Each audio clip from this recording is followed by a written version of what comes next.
any fights this week? Oh man, we gotta have some fights.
What is up, everybody? It is the last Friday show of the season because there's one game left in the season, and we get to play the first team we played in the beginning of the season at the end of the season. Doesn't that make sense, Asylum? How you doing?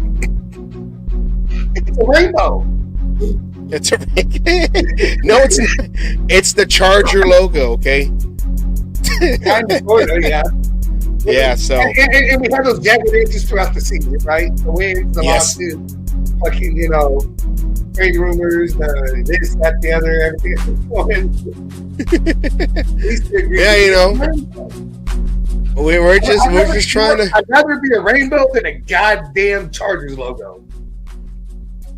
Yeah, I guess, yeah. Well, hey, Deadpool used, he has the rainbow and the unicorn, so I guess I'll go with that. Go with that.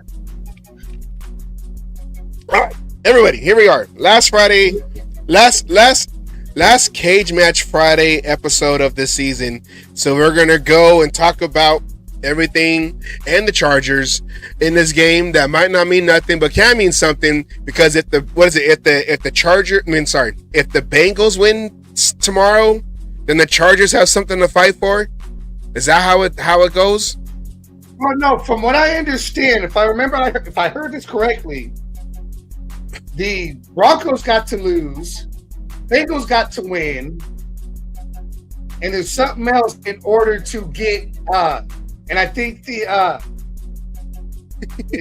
not sure if it's tied into the damn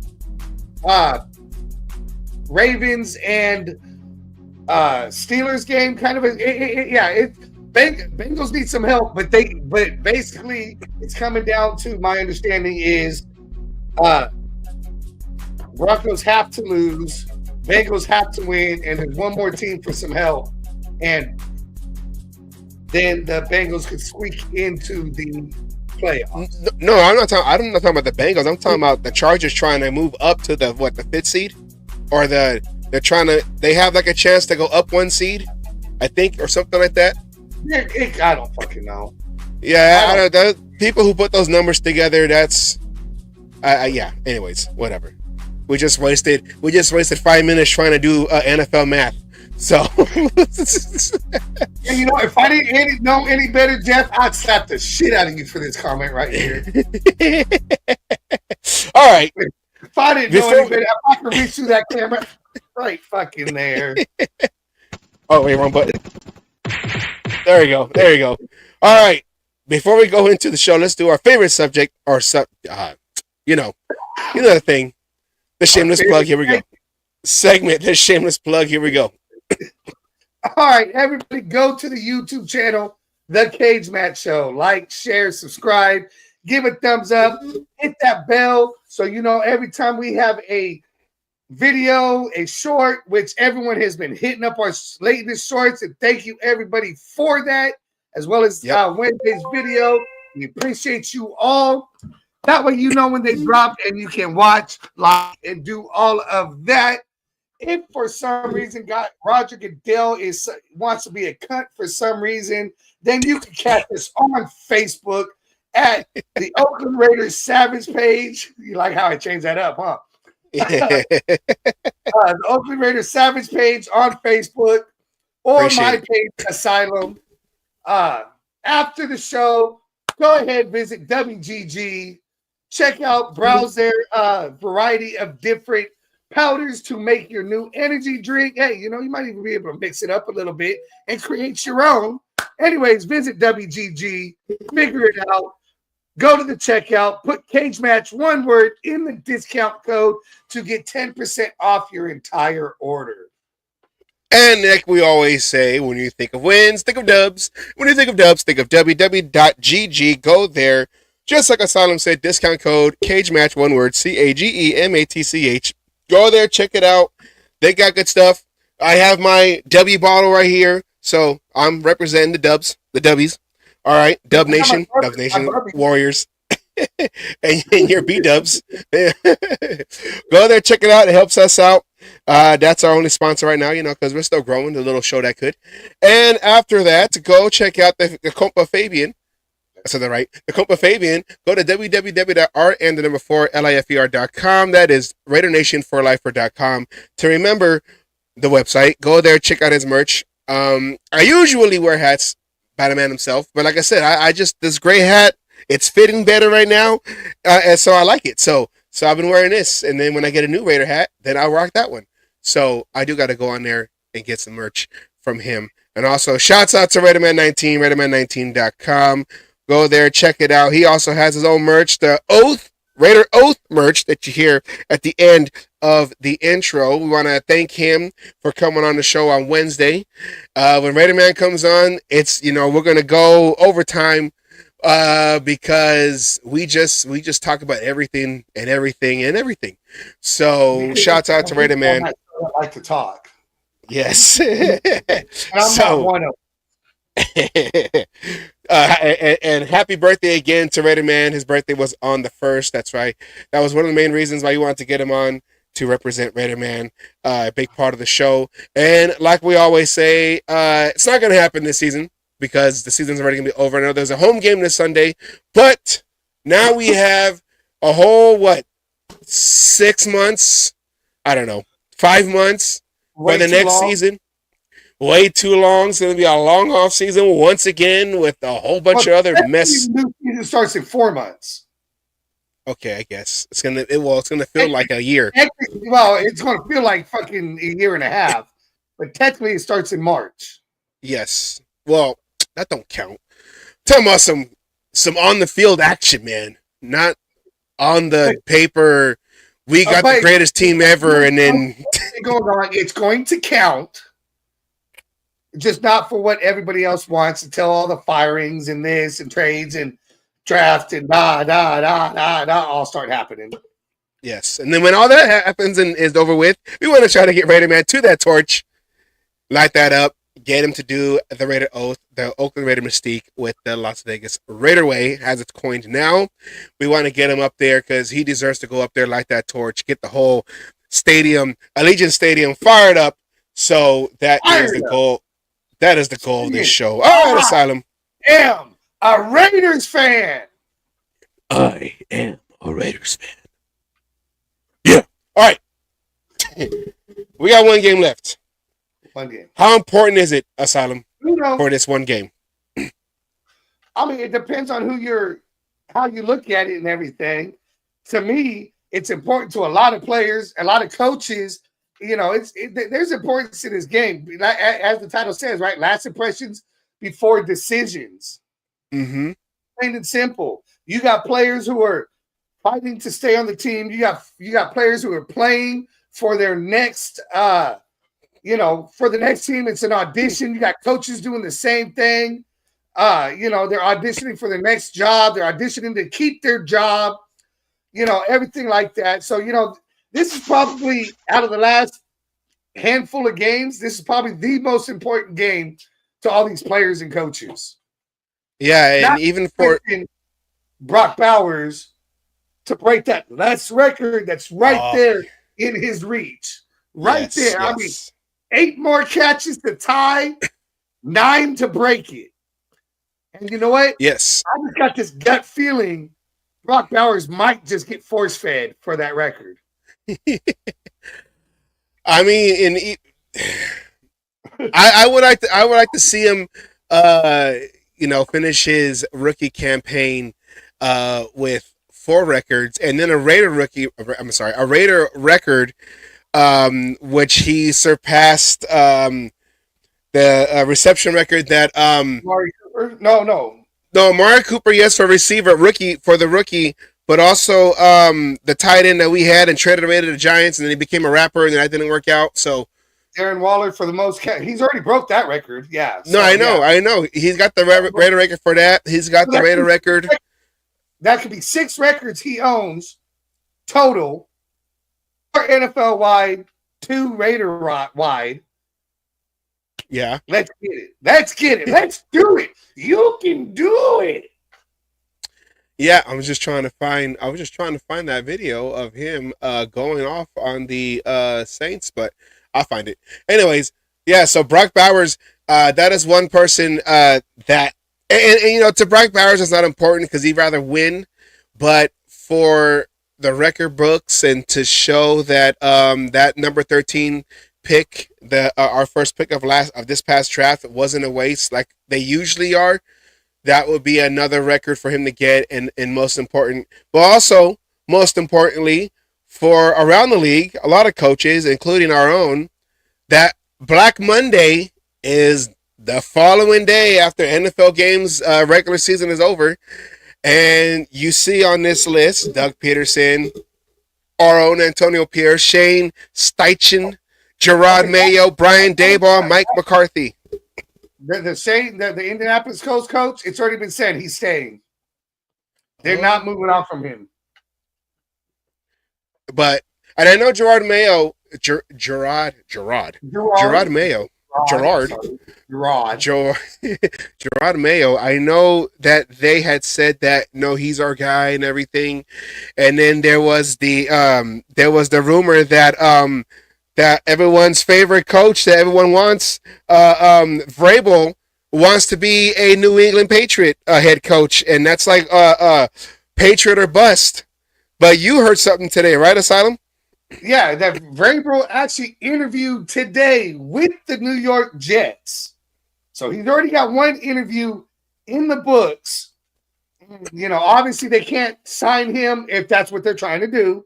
Right now, the season got to end, and I believe it's got to go all the way to the championship game before something like that could happen. The divisional, the AFC NFC championship game. Before a decision like that could happen, we would have to research that a little bit more.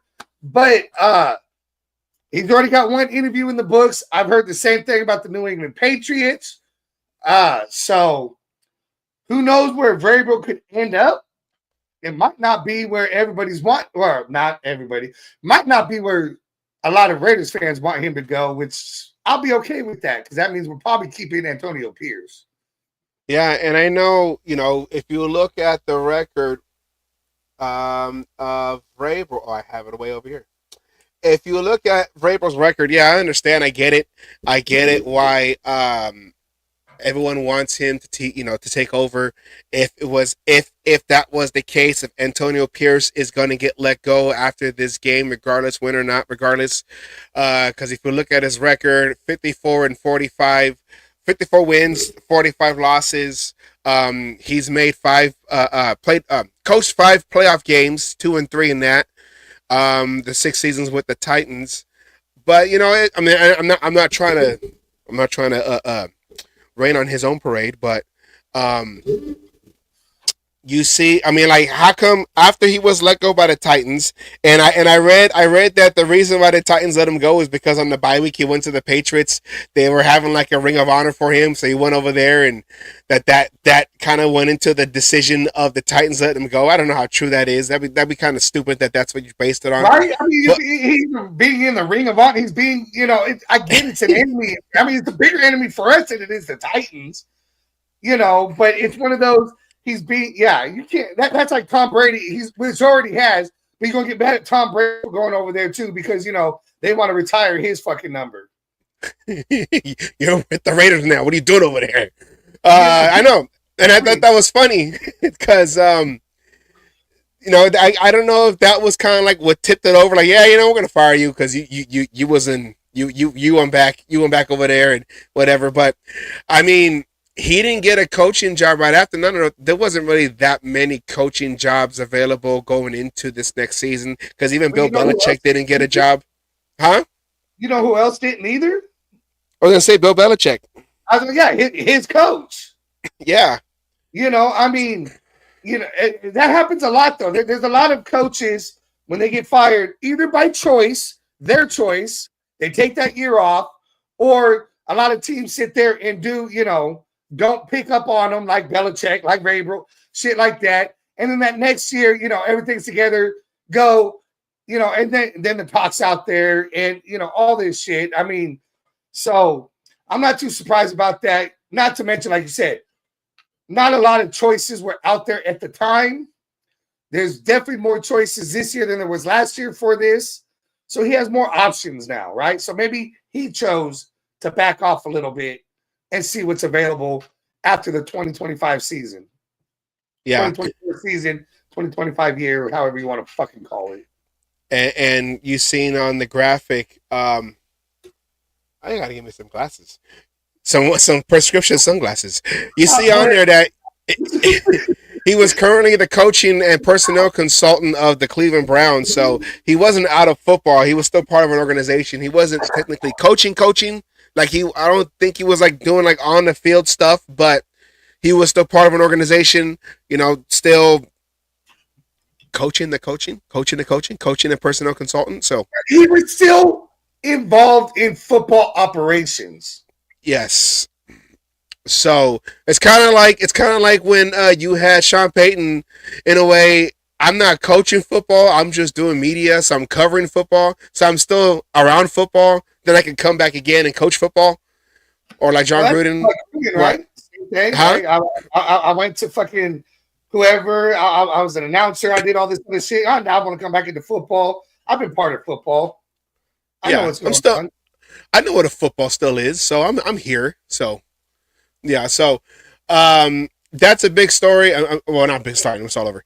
That is a coaching rumor that has been tied to us more so because of the Tom Brady connection, since Tom Brady is now the minority owner. And I don't know, I'm not saying that it's starting to get annoying because you also have another minority owner in Richard Seymour, who was a former Raider, also ended his career with his last 5 years with the Raiders. So how come no one ever asks what does I'm sorry, I'm trying to get these. Yeah, sorry. I'm trying to get all these things up. Okay. Right? I mean, it's always Brady. But what's Seymour think about everything? Now, Seymour was on the defense, so maybe they want him more involved on the defensive side of things. Yeah. Because right now, what we hear about Brady, right, is he's definitely going to be involved with the quarterback situation and possibly the head coach situation. But then at the same time, what's Brady know about a head coach? He played for Belichick and then he played for Bruce Arians. Yes.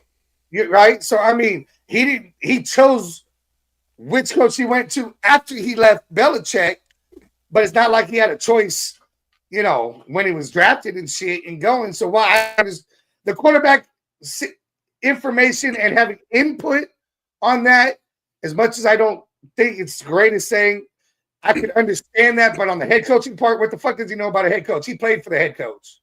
He didn't choose a head coach. Yeah. Well, how about have Tom Brady be the head coach? Because if you see when he left the Patriots, Bill Belichick he didn't have a winning season after that. So how about Tom Brady be the head coach then? Since, we're Hey, tight, Tom don't put Brady's. that bad juju out there. I'm just saying. Bad juju out there. No, don't even just say it. Erase that shit. It never happened. Everyone in Raider Nation, he did not just say that. I'm being sarcastic because everyone is tying Tom Brady. Tom Brady is like Tom Brady is above Mark Davis now. Even though Mark Davis, Davis family inherited to the whole throne and everything, but since Tom Brady has the 5%, now Tom Brady, it's all Tom Brady. What Tom Brady's going to say, Tom Brady's going to say. And I know Mark Davis hasn't made all the greatest. I know Mark Davis hasn't had all the greatest of choices. I mean, decision making when it has come to head coaching, especially not keeping Rich Bisaccia after the playoff year and bringing in Josh McDaniels. What kind of got us into this whole turnover mess and everything. And I'm not necessarily putting that on Antonio Pierce, just in general, where he broke up that team that we could have built upon. That John Gruden / Rich Bisaccia had at the end of the 2021 season. He broke it all up, and now we're starting from zero again, trying to do that Patriot way. And now it seems like we're going to go to a Patriot way again, or how we're going to go towards that way with Vrabel. And I don't know, maybe I'm just kind of tired of ex-Patriots. Get rid of some of that bad juju you put out there. It's not just the Patriot way with Brady. Don't forget about the Tampa way, which goes back to Gruden as well, right? Tampa Bay. Gruden won the Super Bowl with Tampa Bay. Yeah. Brady went to Tampa Bay and now is all of a sudden involved in all this shit. Maybe it's going to be the Tampa Bay way from this point forward. Tampa Bay way. Tampa Bay area. Yeah, right. Yeah. Look, they did good with signing Baker Mayfield, right? They picked up a nobody. Yeah. Nobody, right? His career was over. It was all this. He sucked. He's a bust. All this, and now since he went to Tampa Bay, actually, it was what was it with? Was that with the? He went to the. No, he went to the Rams. To Rams. Oh. He went to the Rams. Kind of researched it. It was Browns. It was Browns, Carolina, Rams, and then the Buccaneers. Buccaneers. Yes. The fucking Buccaneers. Yes. And, going back to AP, this is how the season has been so far. These numbers are updated. I would shake my screen, but it's not going to affect anybody. So that's a sketch. That shit. This year don't count.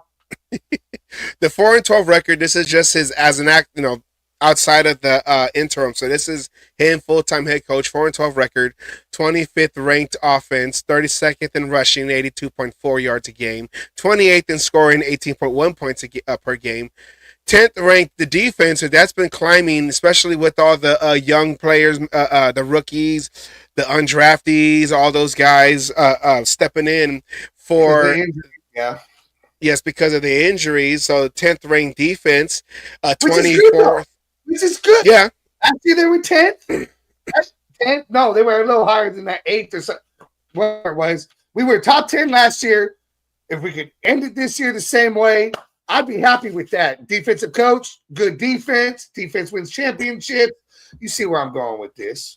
Yeah. And him being that defensive coach, the defensive side of the ball has been keeping the Raiders in the game. And I know he don't call the plays or anything like that, but at least the defensive side, him being the defensive coach, didn't fall off in that side of the ball is the one that had most of the injuries. And I do have just kind of like how it's been the first game versus the Chargers versus the second versus this next game coming up, the starting rosters, but going through this list still 24th in points allowed, so that's 25 points a game, 30th in takeaways, 10 interceptions and 3 fumbles, but the negative 15 turnover ratio because of the offense and all the turnovers in a lot of the games that we played, and we haven't had a turnover. Yeah. For the most of it, yeah, Minshew. For the most of it was Minshew. We had some fumbles. I mean, it goes. I mean, the turnovers. I mean, that's about the only thing I could say the defense has lacked in all season was the turnover game. Yeah. We should have been better in that. We had opportunities that fell through our hands, interceptions that weren't made, and none of it was them. Sometimes there was some fumbles that the refs took back because they said, however it wanted to go.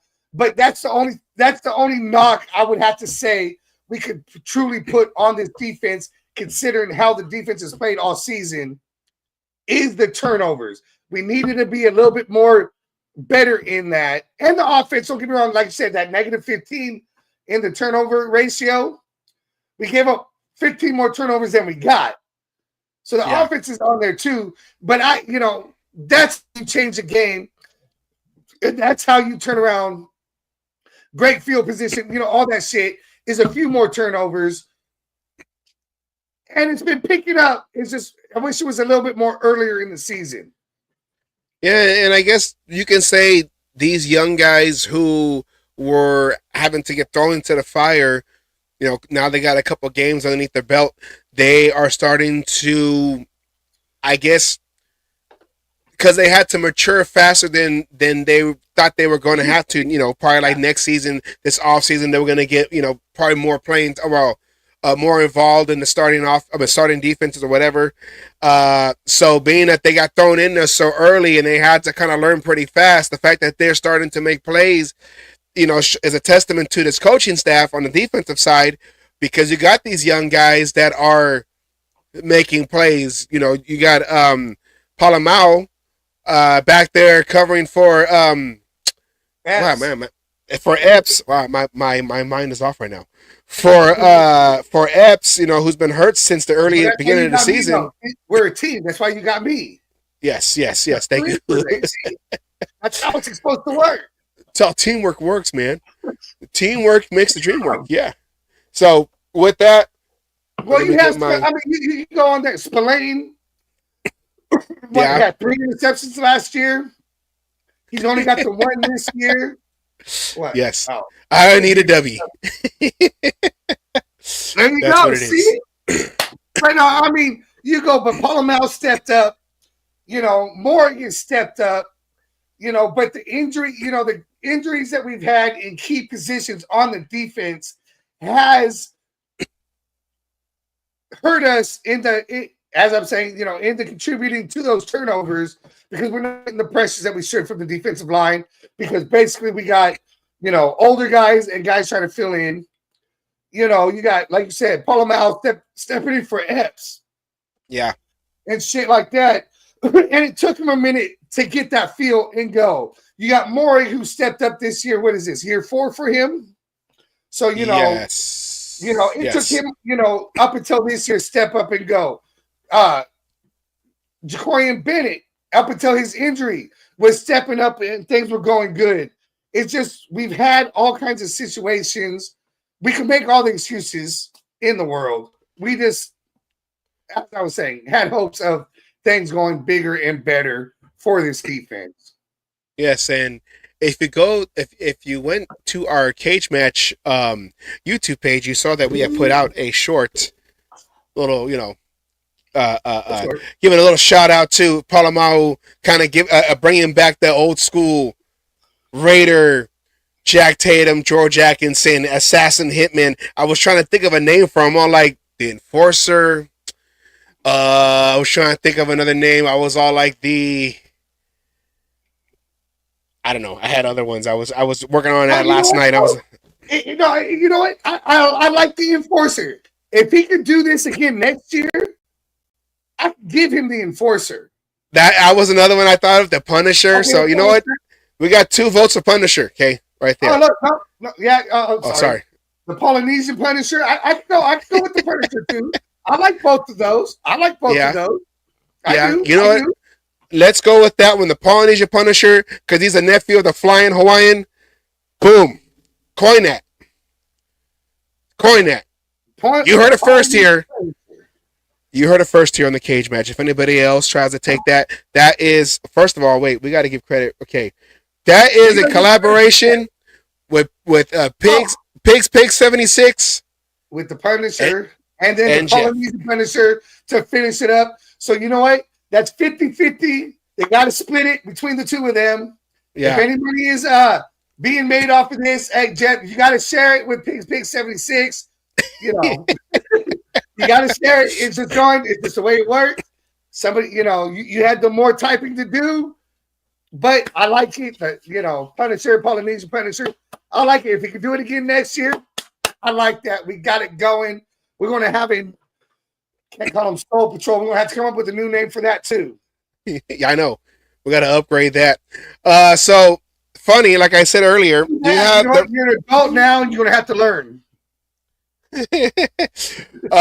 So looking at this right here, it's just ironic that the very first game of the season was against the Chargers, and we get to end the season with the Chargers, so we get to see how the lineup has changed from week 1 to week 18 and make it relevant to the show that's based on the Charger game that we're going to play or go against this Sunday.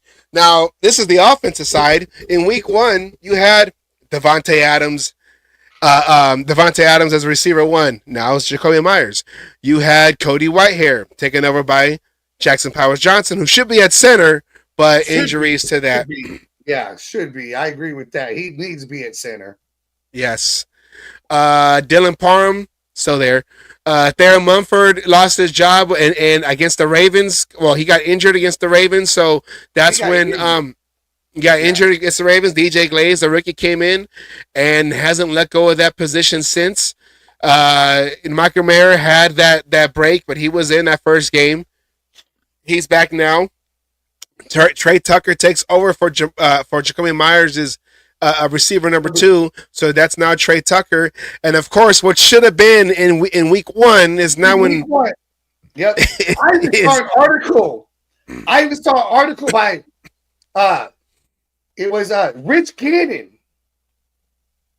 During their podcast or whatever they do, going talking about how this is the only mistake that the Raiders made that he wished he could have seen different, and how different it would have been if Aiden O'Connell started the season instead of Gardner Minshew. Yeah, and I know a lot of folks are looking at O'Connell. Well, he's just a backup. He was a 4th-round pick. But it's like, what does the round... What was Brady, though? Brady was, I don't know, the 6th-round pick. Okay. What was Favre? What was Montana? We go down this fucking list. Not all the great quarterbacks were fucking 1st-round picks.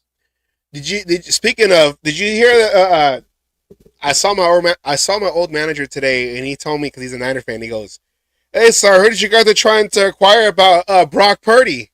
All of a sudden, huh?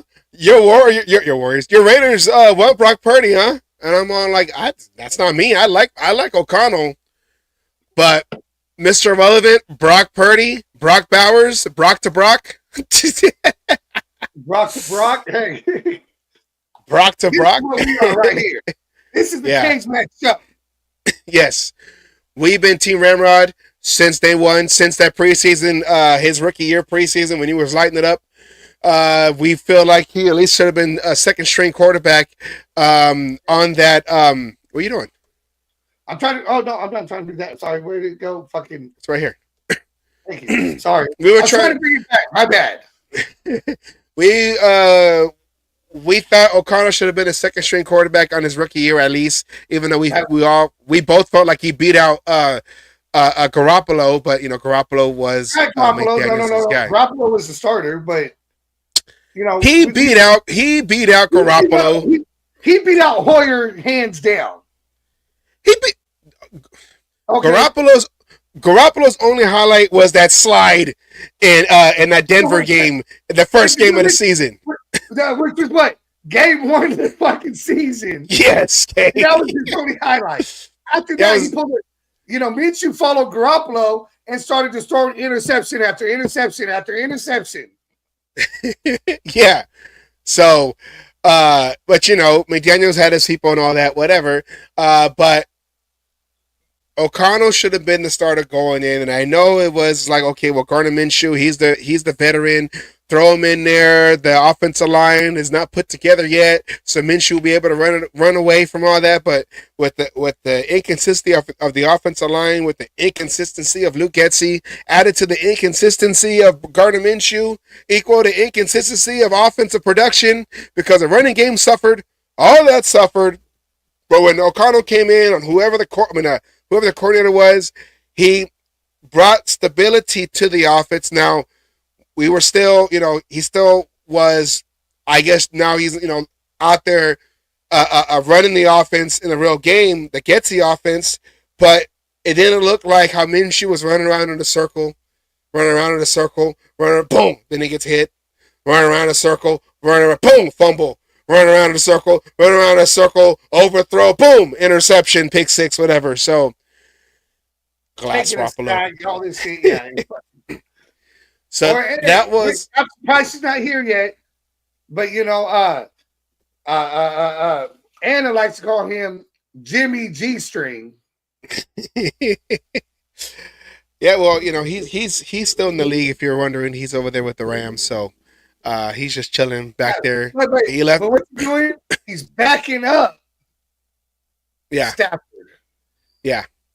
So he's just back there. He went from Las Vegas to LA. They still got clubs in LA. They pretty sure they got some underground stuff for him to go, do his thing. Some bunny ranches down there or whatever. So no, they don't have no bunny ranches down there.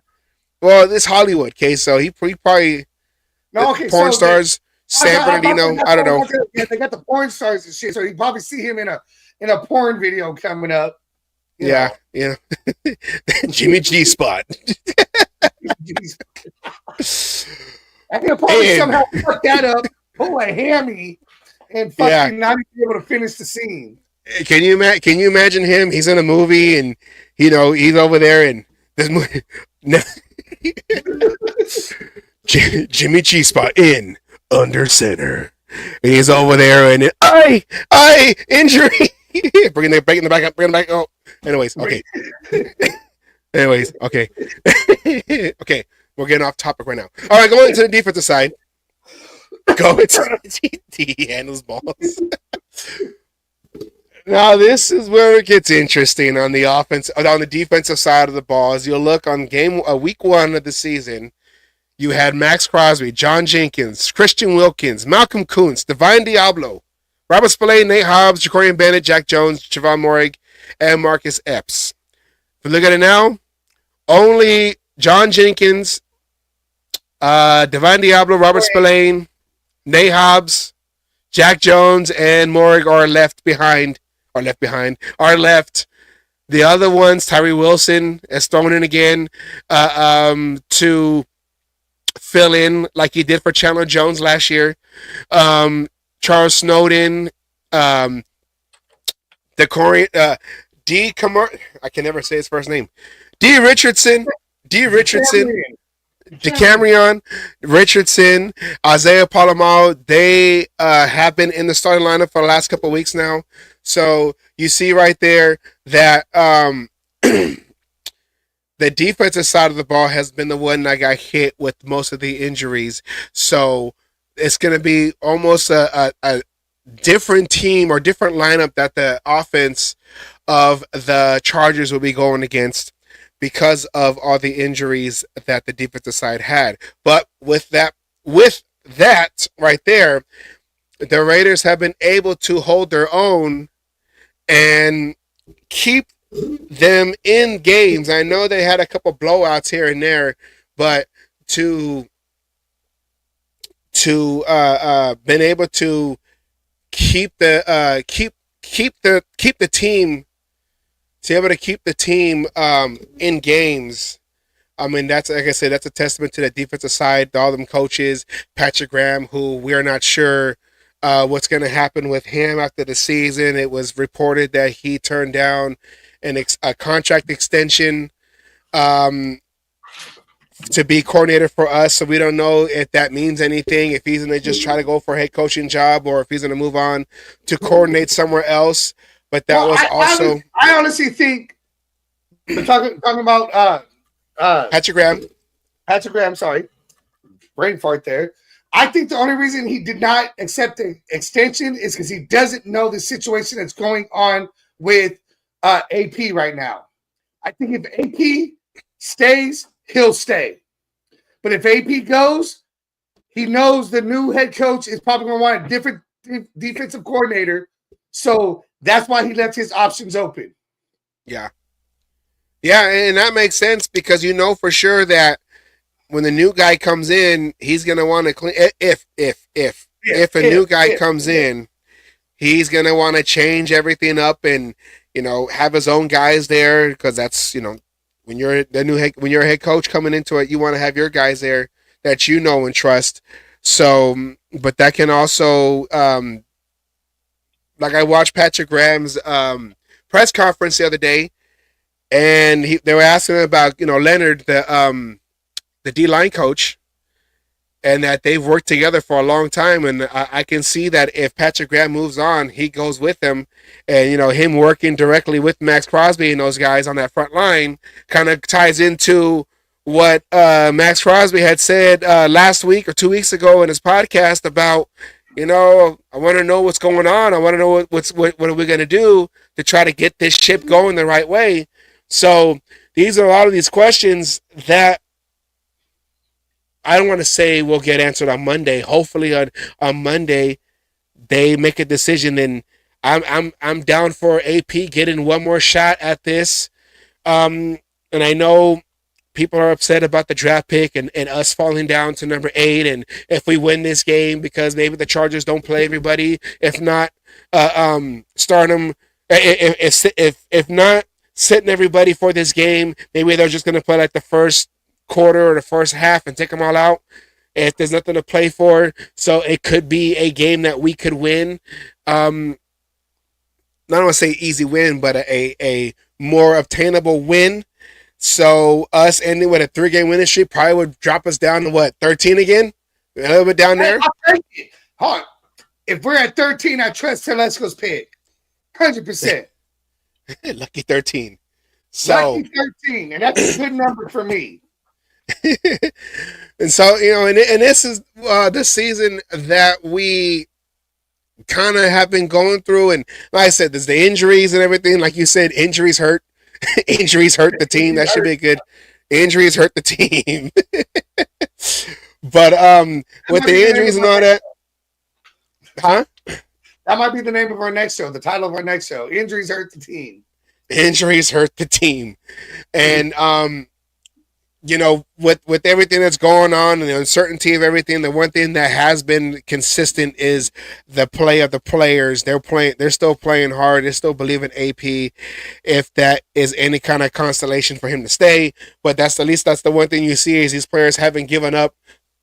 Like you see with a lot of other you know, teams that are like 3 and whatever, 2 and whatever. These players are still out there making plays, trying to do their best to get a win, even if it doesn't matter or not. They're out there still playing. So I guess that's another testament to this coaching staff that they're still playing for them to continue on till next year. And to just comment here, that's one thing that's good about fucking Telesco. He's not known for fucking moving up in the draft. He's known for staying pat. He did it last season. Staying pat or possibly moving back, but he's not known for fucking moving up in the draft. You don't know, you know, what you got to give it. It just doesn't work out. It just does not work out in a lot of cases. Yeah. 13 is kind of perfect slot for a player to come in with realistic expectations. Realistic expectations, tough to be a top 10 and have instant success, which is true. And that, you know, Bowers is proving that, and it goes. It takes pressure off of players. Look at Tyree Wilson.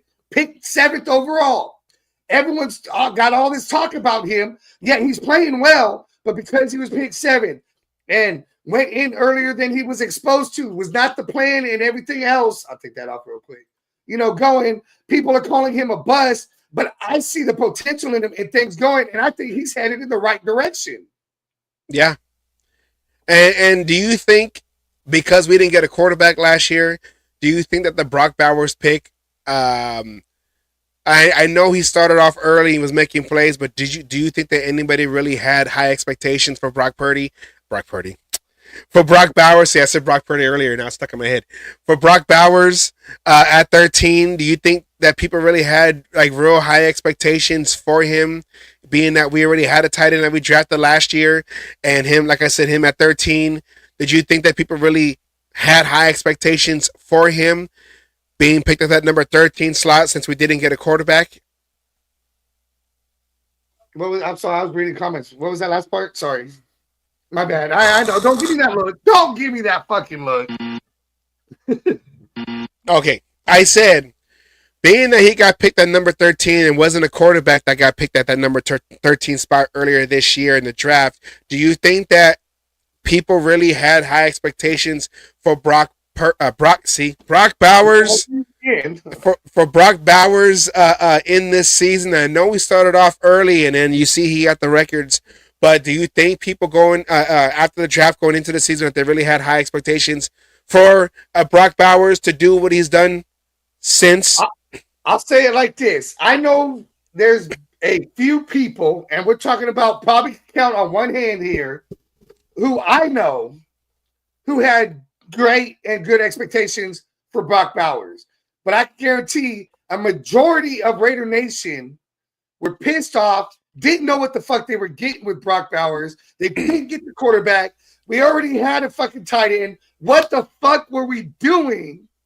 You know, you just fucked up our whole fucking draft, all this other shit, when 6 other quarterbacks were taken, literally the last decent quarterback, and he's proven himself being Bo Nix right before us, right? Every other quarterback was taken. But, you know, you want us to reach on a fucking, you know, Spencer Rattler at that point, whatever it was, you know. So, you know, to answer your question, no, nobody had high expectations for him because they didn't know what the fuck they were getting. Only a handful of people that I know, and I can say this, I'll say a handful of people, you know, it was a very low number, you know, when it came to Bowers' draft pick going, you know, had any kind of expectation of what we could be getting out of him at 13. Well, I like this comment because this right here is true. This right here is true because when he got picked, now we came on the day after. It was me, you, and Demon King. We were covering the second round, and we were talking about it. All I said was, "Hey, that's a Raider move." Because everyone's saying that they need that they need a quarterback, and then they come out of nowhere and get a tight end. Now I didn't say that. Oh, how could they? I just laughed like it's a Raider move right there. But I didn't know who Brock Bowers was. I probably got to start watching more college football. I will start doing that when we start getting prepared for the draft episodes. Huh? Yeah, you do a podcast now. You better start watching more for the fucking draft show. For that, I know. You know, now I know who I'm supposed to be looking for and studying. But at the time, I was like, I didn't know. I don't know who he was. But talking to Demon King that following night, and he said, "No, man." And he was one of the handful that I could say for me. You know, Demon King was fucking ecstatic over that pick. He was ecstatic over that pick. He's one of those few, and he watches a lot of college football. So, you know, we took his word for everything. You could go back to you know, on this, but yeah. Now, and Asylum can answer this right here. So Pigs 76. What about the hot takes now? It's funny how everyone's all turning. Oh yeah, Brock Bowers is the greatest guy ever and greatest draft. My God, da da da da. And it's like that's not what you were saying. Let's drop it. And Telesco, we trust because of that shit. After they were sitting there talking hella shit, after that first round, going into the next day, it was all about fucking, you know, how Telesco fucked it up. He didn't move up to go get a quarterback. How could you not do this? Da da da da da da da. But wasted draft pick. No, I was saying wasted draft pick. How could they? Yeah. And then all of a sudden, how could you do that to Michael Mayer? Da da da da. You know, all this shit, and yet now they're on that fucking train, and now they're on his balls.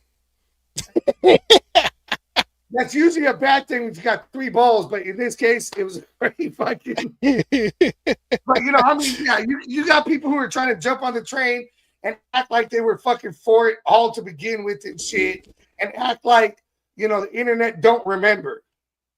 Yeah. The internet, once it's out there, it's out there. Well, I mean, even what Hondo says, with this digital age, when something is said, you can't turn around and flip flop like there's podcasters out there, there's radio hosts, there's a lot of people, there's even writers and shit who flip flop, and you gotta act like you can't say that you didn't say something because it's so easy to bring up and go. So when you say something, you have to ride with it, or you got to come back on. We've done it. Hondo's done it. A lot of people done it. Said, "Hey, I was wrong with my initial assessment of," and go. Because once it's out there, you can't flip flop and act like you've been a part of the Brock Bowers train the whole fucking time. Yeah. And like, it's okay. It's okay to have your mind changed, but don't pretend like you didn't say what you said earlier and then be like, "Oh man, I was always there. Because then now I'm thinking, okay, you're one of those fair weather bandwagon fans, aren't you? A flip flopper. The worst thing you could be is a flip flopper. Yeah, I mean, you got more flip flops than a Hawaiian's a shoe cabinet. Sandals. Anyways. Going into this game, going into the matchup, head-to-head matchup history, Raiders lead the all-time series 69-59, and the 2 ties. These are the last 10 meetings between the Raiders, and as you can see, it's been win-loss, win-loss, win-loss, win-loss, win-loss. We always seem to split the series going,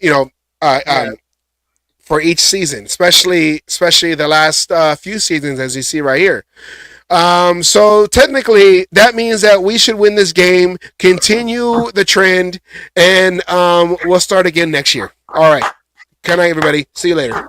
Anyways. I was going to start with this man here, but you'll put the highlight up if you want it. Of which one? Well, it's going to start with this man right here. Yeah. Who's getting more and more comfortable and going. It starts with Aiden O'Connell here. I'm sorry, but I've said it too many times. This is the guy that you got. I mean, we have our short. This is the guy it's going to start with. This is where our season next year is held in the balance. We have to see what he can do with 17 games as a starter, knowing with the confidence, everything going. I mean, barring injury, he plays all fucking 17 games. Yeah. And he finally had started his 16th game this last game. So he'll start his 17th game, which will make one full season split between 2 seasons. So, and it's going to go there. And then, I mean, bam, with Brock Bowers.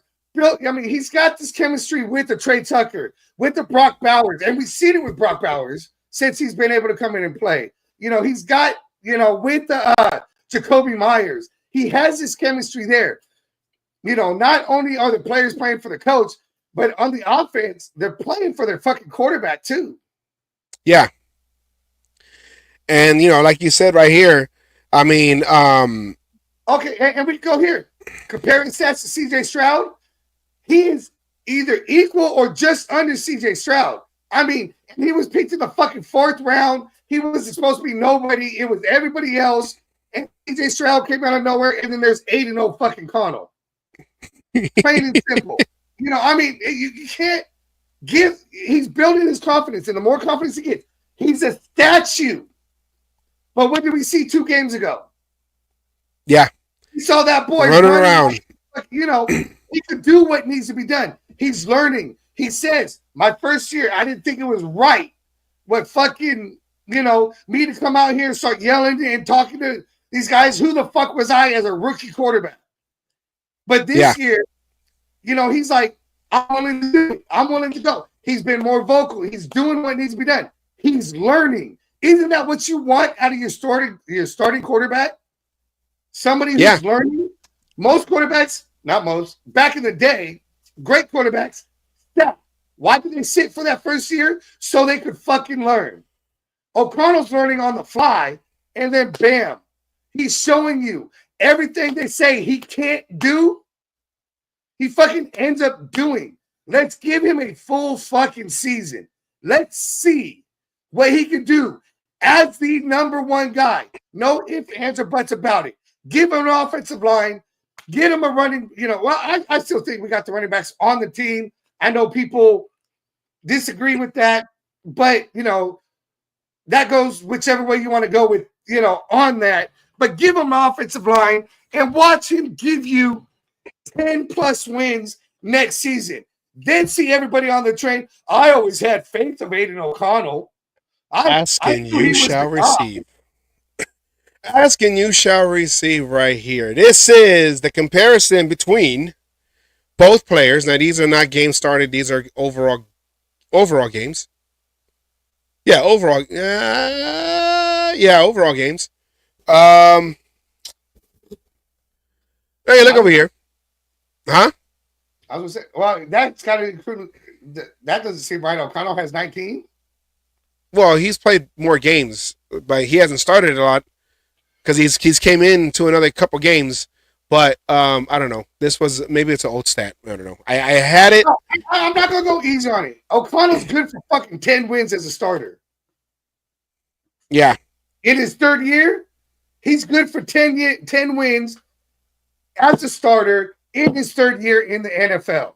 Quote me now. I'm saying 10 fucking wins. But yeah, here you go, here you. I need to get my fucking now that I know he's sticking with the fucking number, I gotta get my O'Connell jersey. And I gotta definitely get it via Bowers. Oh yeah, so I had seen that and I was getting it ready. And but I mean, they were pretty similar, as you see. They were pretty similar for one being the starter, being a second pick in the draft last year, and then O'Connell, who was a fourth round draft pick. Yeah. So right there, I mean, they're pretty close. And then for O'Connell to have, O'Connell had 2 head coaches and 4 offensive coordinators. So yep.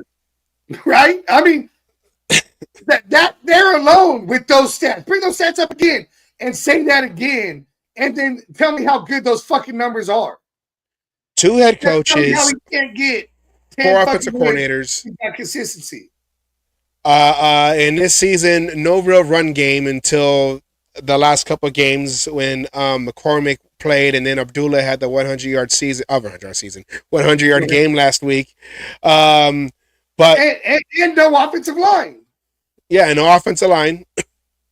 And when he had a somewhat, we'll say somewhat, we're not going to say a good offensive line, but a halfway comparable offensive line last year as a rookie, out of his starts, he went 5-4.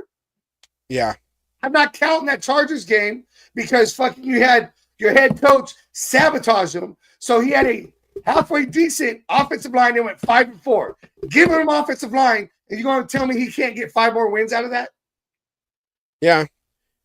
Thinking about O'Connell is that he has been improving consistently and is in the right track for further development. Yeah, and then if he is, after this game, you see how it goes against the Chargers, who do have they have a better defense than the last 2 teams that we have played. If he can go and put some numbers up on them like he did against the Chiefs in this Black Friday game, if he can continue going from there and build on that, him going into the offseason, develop even more, all depends on who's going to be the offensive coordinator, if it's going to be Scott Turner staying, if AP stays, or if we're going to go somewhere else, or, find someone else to be the offensive coordinator with all that. But all he's been doing is trying to improve. Last year, they said he held on to the ball too long. You saw him trying to make quicker decisions. They said that he's a statue. You saw him trying to move around in the pocket. So every time the public has said something, because, social media, everyone, all these podcasters are saying whatever, you see him that next game where he tries to improve on what everyone says are his deficiencies. And him running around like he did 2 games ago, Yeah, it doesn't look smooth, and it looks all unorthodox. It looks like a baby deer trying to figure out his legs and running. Bambi trying to run away from his mom getting shot in the meadow, but he got a first down out of it, and then he was able to avoid a sack in that same game. We ended up throwing that first down to Abdullah, and you see him in this last game in this highlight where he was able to move towards the pressure, and then he was able to find Trey Tucker in the back of the end zone, for a touchdown. So he's showing improvement, and he's able to see the field. How many of those runs did he have that were called back because of fucking offensive line holding? He had about like one or two where he went for like 10 yards, 10 plus yards. Yeah. He had runs that were called back. At one point, he was the leading fucking rusher in that game for the Raiders. So looking at Justin Herbert, his stats for this year: 65% passing percentage, 3,524 yards passing, 21 touchdowns to only 3 interceptions. That's actually pretty good. Sacked 40 times. Yeah, longest pass, 66 yards. Passer rating, 99.9. Quarterback rating, 61.8. Total points per game, 23 points per game. The Chargers score, of course, him under center. And if you look at the offensive players in this game, now, Amir Abdullah, they will show the injury report soon, but Amir Abdullah has been ruled out, and also Gus Edwards has been ruled out of this game. But looking at these numbers, you see, J.K. Dobbs coming from the Ravens, who is often injured, who has been often injured, running back, 177 attempts, 842 yards, rushing, 9 touchdowns, longest of 61. Gus Edwards, who won't play this week, 101 attempts, 365 yards, 4 touchdowns, and 43 rushing. For majority of this season, Edwards. But both of them, weren't they both from the Ravens? I know J.K. was from the Ravens. Yeah, actually, they both were from the Ravens. Yes. Yeah, they're both. I don't know what them running backs. That's probably why they got a bigger running back in Henry. But these backs keep getting hurt over there. The only person that doesn't get hurt, who runs consistently, is Jackson. But over there with the Ravens. But going to the receiver, he's minor enough he can continue playing. I'll say it like that. I'm not gonna lie. When I heard J.K. Dobbins, I'm like, wait, the author of Harry Potter is playing football? Oh no, that's not the right person. Never mind. Rollins, not Dobbins. Yeah, my bad. Dobbins, Dobie, it kind of all fits in with the Harry Potter shit. Yeah, I was all like, oh wow. Oh no, never mind. That's not the. Except he's definitely no fucking Harry Potter. He's more like fucking fucking Ronald. I don't know. Fucking I don't. I haven't seen it in a while. I can't think of who. Ronald. I haven't seen it. He's more like Hermione. That's it. J.K. Dobbins is more like Hermione. Hey, Hermione was more hardcore than Harry Potter. Okay, I haven't seen a full movie at all. My sister knows all that, but she looked like someone that you don't mess around with. Okay. Hermione. She'll kick your Hermione, all right? You see receivers, Lad McConkey, the rookie, right? The rookie. 77 receptions. He's over 1,000 yards with 1,054, 7 touchdowns, the longest of 60. And then Joshua Palmer, 39 receptions, 584 yards, 1 touchdown, longest of 45 yards. Aiden O'Connell on the Raiders side, 66.3%. 1,398 yards of passing, 6 touchdowns, 3 interceptions. Hey, that's better than Herbert. That's better than Herbert. Better than Herbert.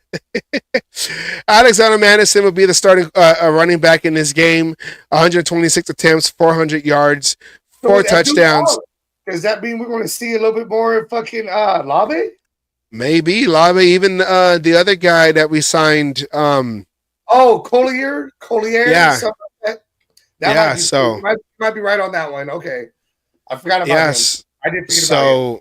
So I mean, it's like we're depleted everywhere, at every position, especially on offense. I think the only receiver that got injured was DJ Turner, but he kind of bounced between being a receiver and then being that end around running back, that do the handoffs to him. What up, Devon? It's been a long time. How you doing? Hope everything's okay. Amir Abdullah will not play in this game. Brock Bowers, like we said, we were showing the records earlier. 108. He's trying to get to 100 and surpass 115, 116. No, 116. He's 116. And he's going to go. Not only is he going to surpass that, he's going to go over 1,300 yards. Let's go. He has 1144 right now. That's what I'm saying. He's going to go off this game. He's going to go off. He's going to break the record and get that 117 catches, and he's going to be over 1,300 yards by the time the game's over. Yeah, and then one milestone that I would like to see happen is right here. Jacoby Myers, 78 receptions. He has 904 yards. He can get in this game. This is his last chance. He can have his first 1,000-yard reception season if he can get over. If he can have like two long throws and a touchdown. I just want a touchdown. Am I hearing another fucking 63 point game? 2 players going over 100 yards for the fucking game? Is that what I'm hearing? Can we do it? Can we do it again? Can we do it again? And if we do, Bonnie Big If, guess who's the player who did both, who would have done it for both games? Aiden O'Connell. ROC. AOC. Well, I don't like that fucking Aiden O'Connell. The fucking we gotta come up with a name for him too. We do, but we're waiting to see what happens. We got one. Chargers and Raiders. Here's the graph over here. The rankings of the two teams. 22nd in offense for the Chargers. 25th for the Raiders. Bob the Builder. Yes, we can. Chargers are 12th in defense. We are 10th, so we're close to even on there. 21st in passing, the Chargers are. We are 13th, higher right there. 18th in rushing of the Chargers. Us, we're holding up the rest of the NFL at 32. Okay, so we've been consistent in our rushing game. Yeah, yes, or how we used to say in my high school years, because we were always in last place. Oh, we're the strongest team in the division. How are you going to say that? You're in last place. Yeah, but see, we're holding everybody else in the standings, okay? We're the strongest in the division, all right? I don't care, okay? It's all about positivity here. I like it. I like that. Here we go. The Chargers, the PG&E bill right here. For us in the West Coast, Los Angeles Chargers, a.k.a. the San Diego Chargers of Los Angeles, a.k.a. the diehard fan base of 12.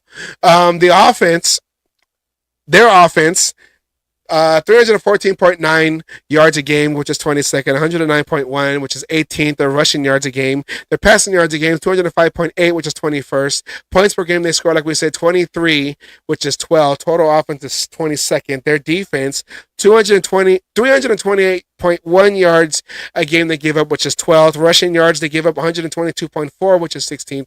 Passing yards a game is 205.8 yards, which is 8th. They give up points per game, they give up 17.6, which is first.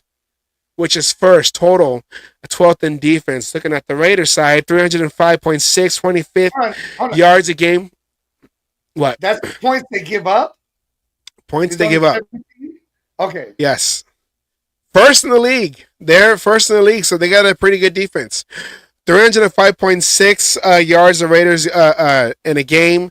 25th. They get 82.4 yards rushing, which is 32nd. 223.3 passing yards, which is 13th. And 18.1 points a game the Raiders score is 28th with a 25th ranked offense. And their defense, the Raiders defense, 324.4 yards they give up in a game is 10th. They give up 115.6 rushing yards, which is 11th. The passing yards, they give up 208.8, which is 11th. Points per game, they give up 25, which is 24th. And like I said, the Raiders defense ranked 10th overall in the NFL. So looking at those numbers, Asylum, what does that tell us about this game going in? If, let's just say, hypothetically, the starters are playing and they're going full force. Oh, this is going to be a fucking, what is it? A slobber knocker. That's what this is going to be right here. I mean, yeah. If you look at everything, statement on this one. If you look at it, I mean, okay, everything's close. Everything's close. Offense, defense. It's going to be a fucking slobber knocker. It's going to come down to probably whoever has the ball fucking last, marching down the field and getting what they need. Field goal game, touchdown game, something like that. As much as I love another fucking 63-point game, fuck it, making a 76-point game, whatever you want. As much as I would love to have that happen, this is going to be one of those slobber knockers. It's going to be, defense against defense, offense against offense. Our offense scores, what was it, 1 point, whatever points more than their defense gives up. But then you go the same way the other way. So, yeah, I'm going to call it a good old-fashioned slobber knocker. It's going to be an exciting game. One of those things. They have nothing to lose but pride. We have nothing to fucking lose but pride. And it's going to come down to who wants this win fucking more. Yeah, and on Devon, we'll talk next year. Well, no. He's talking. He responded to what I said. He responded to what I said, and I'm going to say we'll talk about that statement next year. Oh, I thought it was talking about Herbert having Herbert play. I was just reading the comments. No. Okay. No. It was about O'Connell. So, going back, I feel like the team, the Raiders, slobber knocker. They have been playing with. I feel like they've been playing with more confidence since O'Connell has taken over and has been the starter for the last couple of games. I feel like the defense is playing a little bit more with confidence because they don't have to really go out there too much and try to save the field. With like Minshew fumble. Now we're trying to defense is trying to work with a shorter field, trying to defend a shorter field. So sorry, my cat was right underneath me and I kicked him in the face. So my bad, bro. Anyways, so I feel like this team has been playing more with confidence since O'Connell has been in. So I feel that this will be, even with the Chargers having a more complete team, that it's going to be a more competitive game on both sides, or a bit more competitive game than it looks on paper. Looking at the injury report, we said. Remember, AFC West always plays each other hard. Yes. So even the two-time Chiefs. The two-time new Patriots, or whatever you want to call them, yeah. Looking at the Raiders' injury report, Amir Abdullah, like we said earlier, that foot injury that he got at the end of last week's game, that's held him out of practice. He will be out. Clavon Chason, ankle, he's probable. John Jenkins with the heel, probable. Jordan Meredith, he's questionable. I would like to see him. We get fucking JPJ center. I would like. I hope that he can play and take that spot back. I hope it's not going to be one of those. No, you're injured. Just be a reserve because we're playing that other guy. James. A lot of money right now, so we'll just let him finish out the season. Colton Miller with the wrist, he's probable. Isaiah Polamalu with the hip, he's probable. Trey Taylor, we haven't really seen too much of him, but he has a back, he's probable. And Nate Hobbs, once again, questionable. He has been in and out of this lineup throughout this whole season. We'll see what happens with him because he's going to be a free agent after this year. Looking at the Los Angeles Chargers, Gus said running back ankle, like we said, he's out. Poona Ford, D tackle elbow probable. Alohi Gilman, safety, he a hamstring questionable. Khalil Mack, he just got rest. He's going to play. McConkey, the receiver, got a toe. He should be playing. Josh Palmer, the wide receiver. See, he's out too. There you go. Josh Palmer is out also with Gus Edwards. So they don't have half of the running game when they don't have half of the receiving core. Denzel Perryman, you know him, old former Raider. Often injured, is injured again. Doubtful with the groin. And Trey Pipkins, the old tackle, hip, he is probable to play in this game. Now, real quick, the Pro Bowl. I was going to go here. That's only because they had an extra day to a couple days to wait and play. That's the only reason why they got the win. Fucking with Jason, with Demon King. Just because you're a big Irish fan, I had to say it. Looking at now, real quick, the Pro Bowl roster has come out, and you see, if you can really see, I know it's kind of small, but you have Max Crosby and Brock Bowers has made the team. Brock Bowers would be a starter over Travis Kelce. Travis Swifty. And I was listening to some things the last couple of days, and they were saying that Travis Kelce had a down year, but because of the Swifties came out and got them, voted him in, he's here second behind the rookie Brock Bowers. What did you just say there? I want to hear that again. Repeat that statement, please. The Swifties got him voted in, but he's still behind the rookie starter Brock Bowers. That's what I wanted to hear there. Fuck the Swifties. It was the second behind Brock Bowers, a fucking Raiders player, and he's not even the starter in the Pro Bowl. Yeah. So the fact that he's in there is still kind of whatever. But you know who else? The Swifties, we know. Yeah, but Asylum. But Asylum, speaking of the offense of the Chiefs players, who was not on this list? Oh, I think that's a Kermit the Frog. Or how about this? I'm not here. I'm not here. I'm not here. Your next reel you got to make or short has to be that right there with the Pro Bowl, and I'm not here. That has to be it. That's going to hit 1 million views right there. Yeah, but they're gonna be like, I'd rather him be in the Super Bowl than in the Pro Bowl. Yeah, whatever. Okay, he sucks. He sucks this year. He has to make it there first before they can say that statement. Calling it right now: Lions and Bills in the Super Bowl. Let's go. I would love that, and I don't care who the fuck wins that game right there. And then it's gonna go in a tie. You can't have a tie in the Super Bowl, but no. See, I won't have to root for a lightning strike.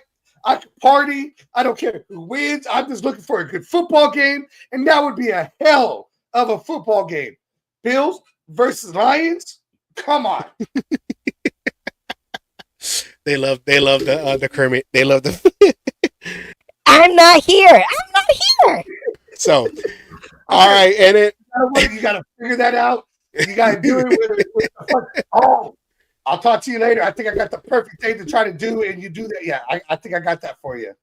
I think I have an idea too on how to put that together. All right, but yeah, also looking on here, someone who we all feel probably got, well, not gonna say probably, but for sure got snubbed on the defensive side. You don't see Spillane in here with the linebackers. Spillane should have been snubbed. I think he definitely got snubbed.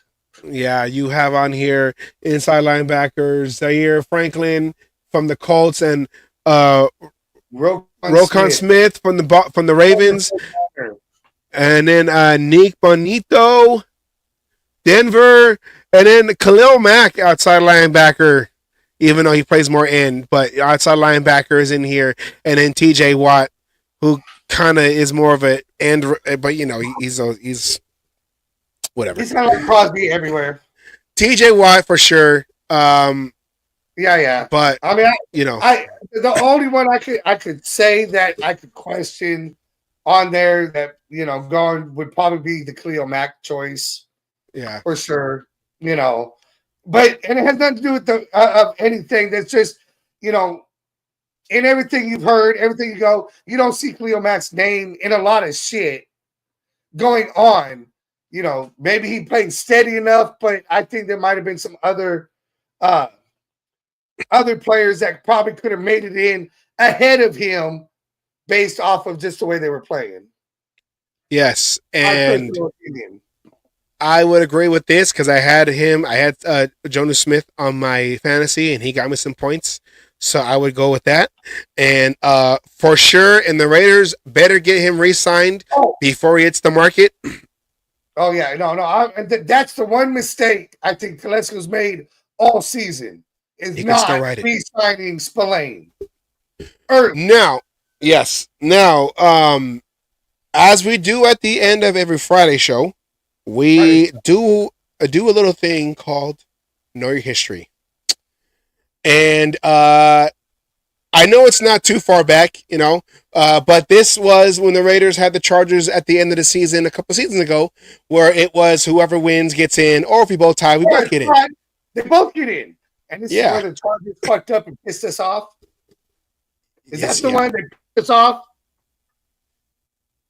Wait, what? This is the one where they pissed us off. We were willing to go for the tie. Then they did something to piss us off, piss off the head coach, and he said, "Fuck it, we're going for the win." They kept going on fourth down, but the team that I miss. We missed. We could have built off of that team, whatever. But it is what it is. But here we go. Here is Week 18, Raiders versus the Chargers at Allegiant Stadium. The road to Cincinnati. Kinda, whatever. Here we go. Episode number 2. Yes. Here we go. This is Know Your History. And all you Raiders out there need to know your fucking history.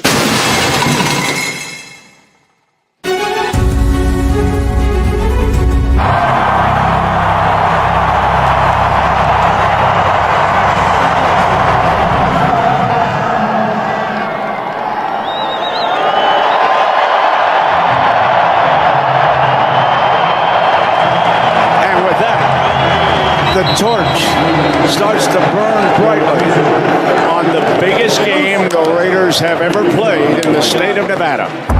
A sellout crowd here as the Chargers come to town to play the Raiders. Win and you're in. This is some atmosphere here tonight in Las Vegas. Ball on the tee at the 35-yard line. Raiders to receive. Chargers won the toss and they preferred, and off we go. The final game of the regular season. Here is Carr looking in that direction. Has to come off it. Drop it to Moreau. Moreau across the 40, 35, 30. Hit a foot race across the 20, 10. Fumbles and out of bounds it goes. And this is a chip shot from 24 out to give Las Vegas the lead. Meanwhile, A.J. Cole skies on the 18-yard line. Here's Roberts darting and dancing. The ball is out. The ball is out. The crowd thinks the Raiders have it. And the indication is yes, Las Vegas with the ball. What is up? 2nd and 9, play action to the end zone. Oh, touchdown, Hunter Renfrow. That hole exploited, staying on his feet. Austin Eckler for the touchdown. Play action. Herbert drops back, throws it to Eckler. Eckler's free. Got the 10, 5, heads for the end zone. Touchdown. And Eckler has scored both touchdowns here for the Chargers, who have taken their first lead of this game. 3rd down and 23. Raiders are backed up to their own 35-yard line. And the Raiders are going to run it conservatively and then punt. Jalen Richard crosses midfield, crosses the 45. He got first down. And he got the first down. How about that run? 24 yards by Jalen Richard. Jacobs sprinting, cuts, battles. Jackpot, baby! Just Jacobs behind Sutton Smith. Chargers to get the ball to start the 3rd quarter.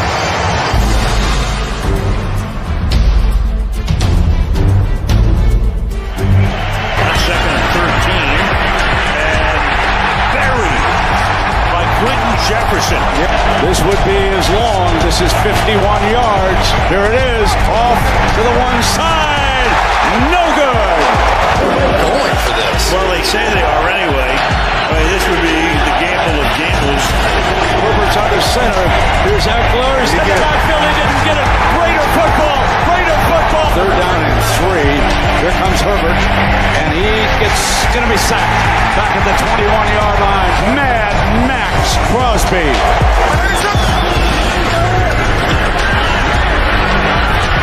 Ball has time. The secondary is doing its work. And then he throws. And it's caught on the run. And that's Edwards again. Into Charger territory. Mariota keeps it. Breaks across the 20. 15. 10. Still on his feet. First down and goal at the 8-yard line. Well, here we go on 3rd and goal. Jacobs is a running back. You look at him, Renfrow fires to him. Touchdown! punt, baby. Renfro went in motion, and Carr wanted him all the way. It was the only receiver Derek Carr even looked at. Full throat right now. Herbert escaping, throwing downfield, and it's going to be picked off.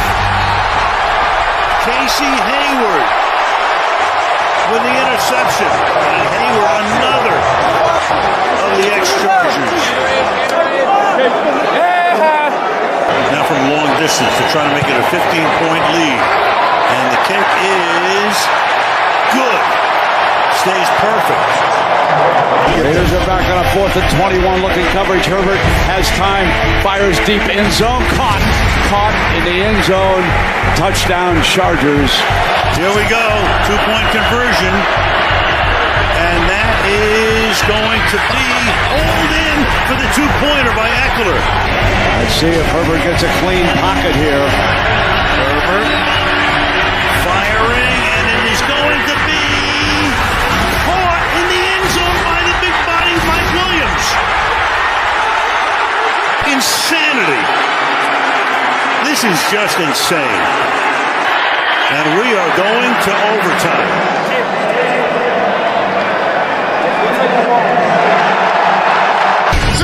Derek hands it off now to Jacob. Jacob 25, cuts across 30, breaks a tackle. 35, 40, 45, across midfield and out of bounds at the Chargers' 46-yard line. Josh Jacobs. Here's Jacobs.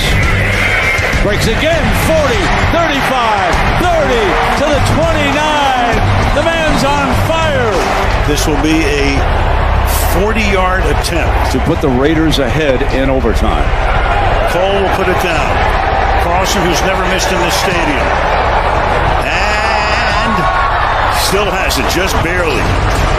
Herbert takes it straight back, fires deep to the right side of the end zone. Battle, you can't throw it, incomplete. And here we go again. It is 4th down, and let's see, they're going to kick for it. From 41.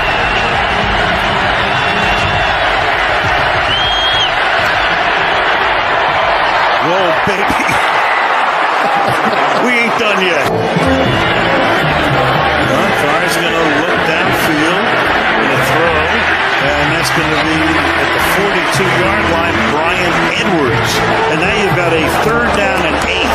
Carr looks, goes over to the left-hand side, and Zay Jones makes a heck of a grab for the 1st down, and it's in Charger territory. Who could have ever dreamed of this scenario? 3rd and 4. What is it? It's Jacobs, cuts over to the left, slashes back, breaks through, crosses the 30, has a 1st down, ladies and gentlemen, with 30 seconds left in overtime. They're in Daniel Carlson territory. Looks like they're going to run it all the way down. Bring that down. Take the final time or take a timeout. The Raiders have won 5 games on the final play this year. Remember that. That's the most. That's the most since the merger more than 50 years ago. And they are closing in on number 6. A little 47-yarder. Jackpot, baby! Let's go to Cincinnati! Yeah, baby! 5 walk-off field goals for Daniel Carlson this year. 6 final play wins. Oh my, the celebration is just beginning here at Allegiant Stadium.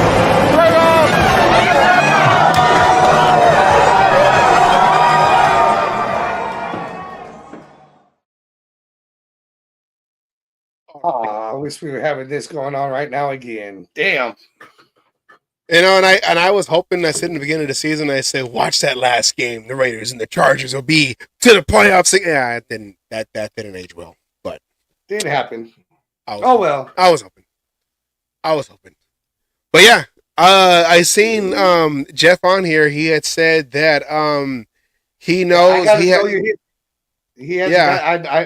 know your history, and I told him twice. Go ahead, let us know what it is. Maybe the got to know your history is he just left and now he's history.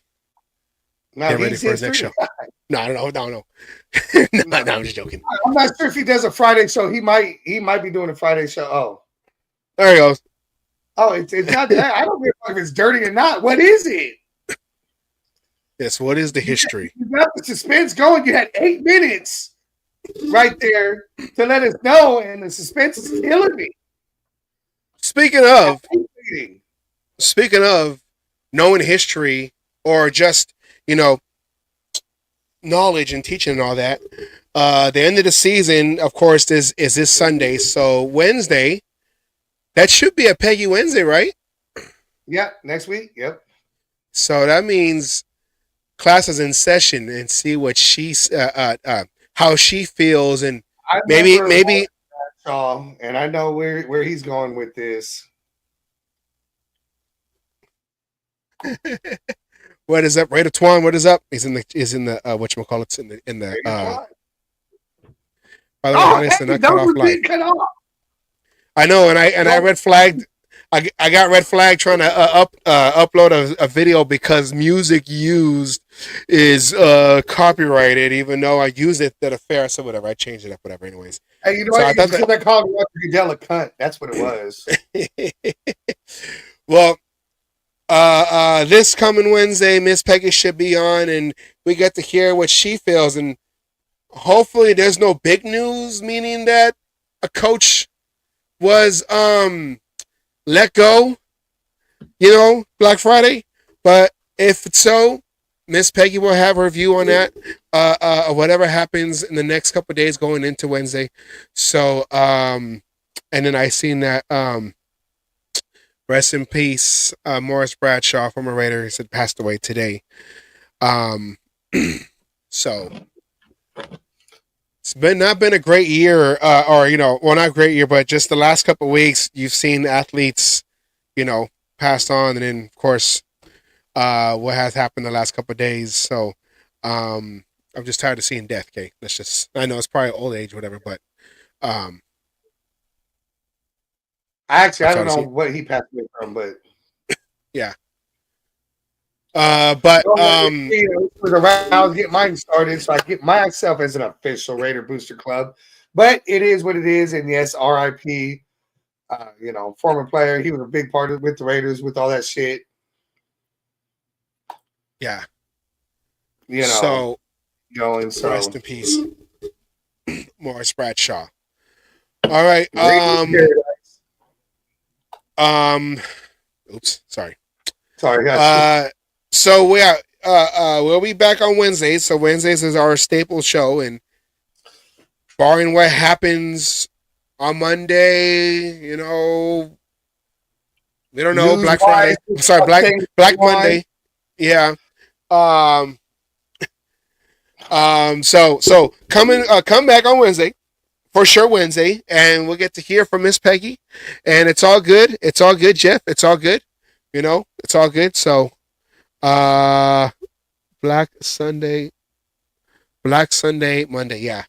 So I got the stadium right because we're at home.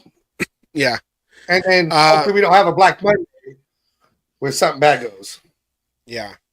So we will have Miss Peggy on for her to give her thoughts on this season and now officially starting the off season. So we'll go from there. We'll see how things go. Well, we will have a review of the season, right? Wednesday. Yeah. A review of the season. Yes. So we'll have all that. Well, this Wednesday or next Wednesday? Yeah, depending on what happens on Monday. Well, depending on what happens on Monday. Yeah. Yeah, because we're going to be reviewing the game on Wednesday, and then maybe the next week after that. But depending on how things go, we might intertwine the two. Yes. So, with that said. Let's go for I'm glad I didn't click it. 3 in a row. Fuck the draft pick. I said it my damn self. I don't give a fuck where we're picking. I want that W instead. Yes, we want to thank everybody who is watching. We're starting our ratings are starting to go up more. So hopefully that means that you guys are appreciating. You've discovered us and are appreciating what we put out there on YouTube. Hopefully it's more refreshing, more creative, and not a lot of bickering, emotional bickers. I don't know. I had nothing else. Bickering emotionally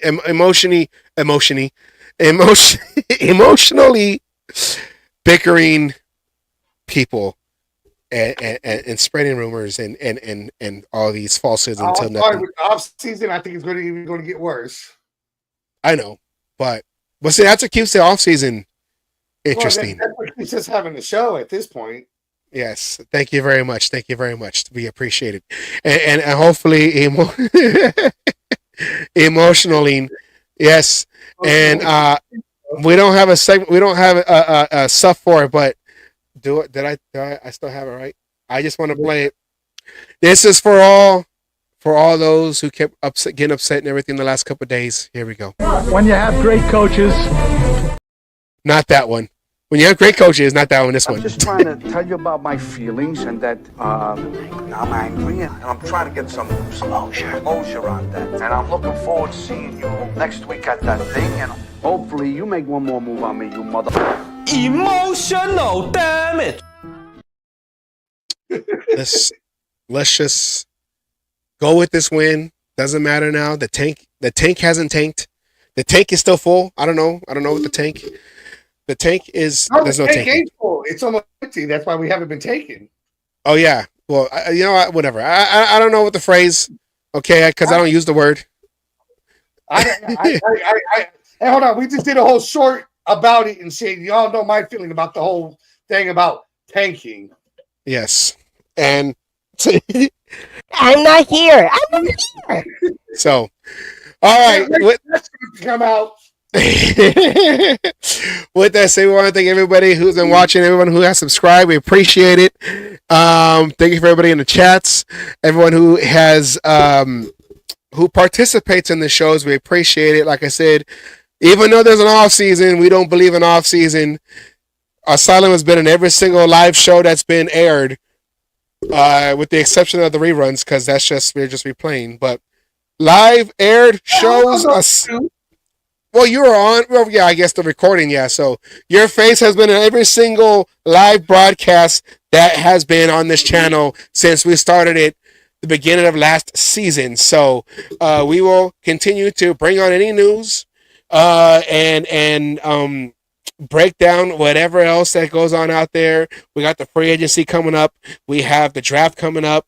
So we're gonna put together some big shows for those events, and then of course, whatever happens on Monday, we'll bring you that information in a show form also. So with that said, those special ones, I know that we're saying this is our last Friday's show, but we did some going the way things go.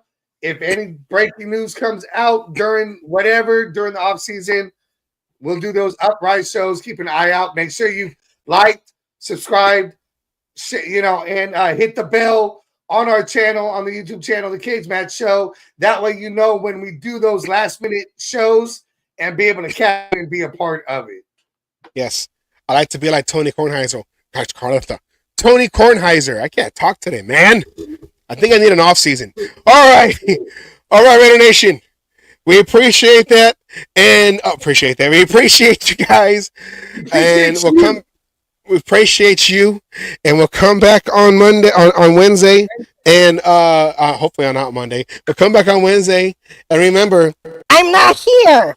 But we are okay. But we are. All right. We end every show like we always do with a word from Raider Milt. Oh, sorry, Adrian O'Connell. Raider Milt. Huh? We had Adrian O'Connell on Wednesday. I know we didn't see him on the chat, so maybe this Wednesday he'll come up. That's because he's got a game coming up, and I get it. It's okay. Maybe next So Wednesday. we end every show like we usually do with the final word from Raider Milt, aka my high school coach from back in the day, Coach Wallace. Rest in peace, Coach Wallace. Diehard Raider fan in Oakland. He would sit on the visiting side in the stadium so he can talk mess to the visiting team, get in their head. And that's what he did best. How he said, I throw grenades all over the stadium. Here he is at. Thank you, everybody. Have a good weekend. Let's go Raiders. Get the last win. Ending a 3-game winning streak. And on a W, on a good note, going into the offseason. Take care, everybody. Have a good weekend. And go Raiders. Let's go. Go Raiders.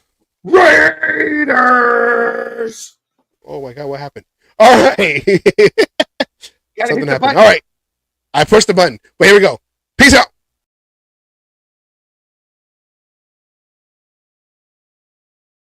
All you other NFL teams, your tailgates are weak. Your teams are weak. We might be down right now, but it doesn't take away the history. And all you Raiders out there need to know your fucking history of who the fuck you playing for and where the fuck you're playing. Damn it. Oh, and by the way, I won my last cage fight. Again, I'm still undefeated. And you NFL motherfuckers out there that you think you want some, come on and get some anytime.